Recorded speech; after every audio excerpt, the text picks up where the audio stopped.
Report आएगी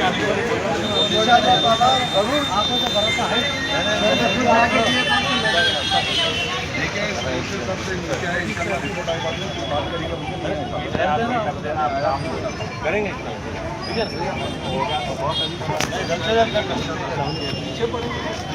भाई, ये सबकी जरूरत है, हमारे को करने की जगह नहीं है।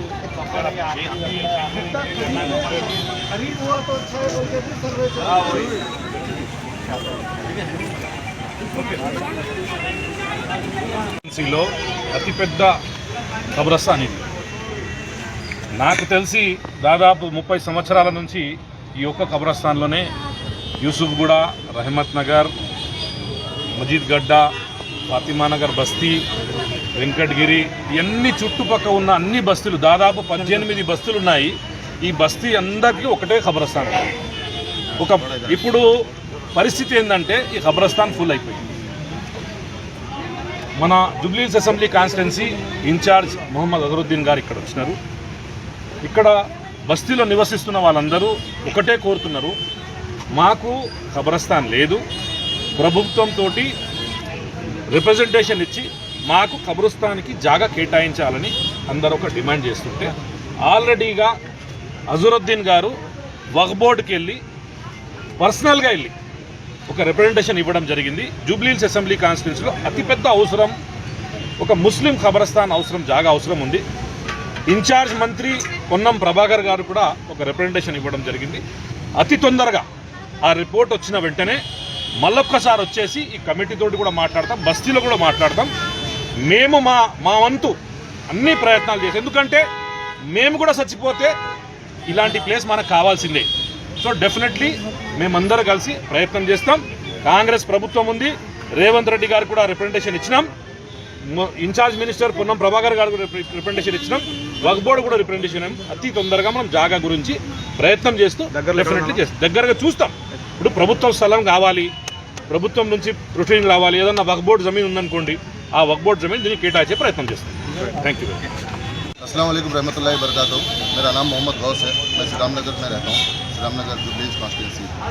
हम लोगों के पास एक तकलीफ़ बहुत ज़ोर से चल रही है कि मतलब कब्रिस्तान की ज़मीन बिल्कुल पूरी तरह ख़त्म हो चुकी है, यहाँ पे दफनाने के लिए और जगह नहीं है। हम लोग पिछले 5 जुम्मा से ये एहतजाज जारी रखे हुए हैं, ये 6वां जुम्मा है हमारा।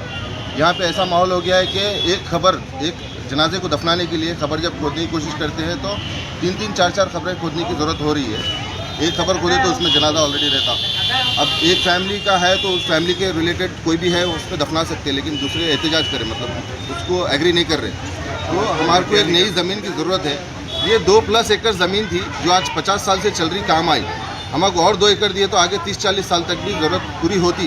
ये हमारी गवर्नमेंट से, प्रेजेंट जो रूलिंग गवर्नमेंट है, कांग्रेस गवर्नमेंट है, रेवंत साहब है, जो भी रिलेटेड लोग हैं, उनसे हमारी गुजारिश है कि जल्द से जल्द ये हमारी मांग पूरी करे तो हमारे लिए बहुत सुकून हो जाता है। यहाँ पे खबरस्तान मांग रहे, हम लोग कुछ लग्जरी की चीज़ नहीं मांग रहे साहब, कोई हमारे को कोई और डिमांड्स नहीं है कि हमारे को प्लेग्राउंड नहीं है, हमारे को बच्चों का ये नहीं है वो नहीं है, बल्कि कुछ भी नहीं मांग रहे। हमारी ज़रूरत की चीज़ है, मरने के बाद एक ज़मीन की ज़रूरत है, 3 गज ज़मीन एक आदमी को ज़रूरत है।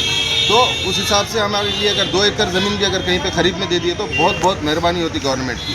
जज़ाकल्लाह। अस्सलाम वालेकुम वरहमतुल्लाहि वबरकातुहू। जैसा कि आप जानते ये हमारे रहमत नगर एरिया से हम बिना कोई राजनीति करते हुए हमारा एक ही मकसद था कि जिसको भी अगर तो तकलीफ़ हो वो हमारे खबरस्तान तक आए। आज हम 6 हफ्ते हो गया, 6 हफ्ते से हम ये जो कंटिन्यू कर रहे, एक हमारी टीम है युद्ध की, ये युद्ध टीम के हिसाब से लेके आके हमारा काम चल रहा है। आज हमारे इंचार्ज अजहर साहब भी यहाँ पे आए, हम उनके पास नहीं मगर उन्होंने खुद हमारे पास चल लेते हुए आए कि मुसलमानों की प्रॉब्लम क्या है। मुसलमानों का प्रॉब्लम जो खबरस्तान के बारे में हम दे रहे थे, आज उसकी सुनाई हुई, जैसा कि मिनिस्टर साहब को दिए और चीफ मिनिस्टर साहब के ने भी देंगे। आगे जाके हमको अगर से ज़मीन मिली तो अल्हम्दुलिल्लाह हम हुकूमत के शुक्रगुजार रहेंगे। हमारे को सिर्फ ज़मीन चाहिए, हमारे को दूसरी कोई चीज़ नहीं पूछे, हम कोई चीज़ बोल रहे भी नहीं। खुदा हाफ़िज़।